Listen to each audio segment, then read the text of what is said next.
Hello everyone, how are you? I am Akrash, your teacher here, and I will teach you different questions and their answers. So I welcome you on classtheta.com.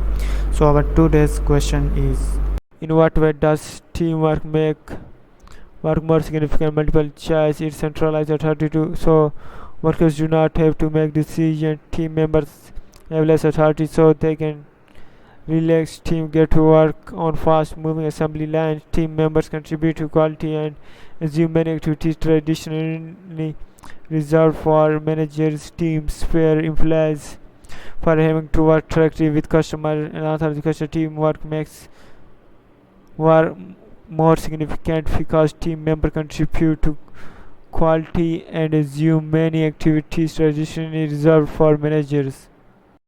Thank you for watching the video. If you have any question related to this video, please post a comment below. If you have any question in your mind, you can also post on the website and I will be answering you in the next video. Thank you for engaging with us. Until next video, bye bye.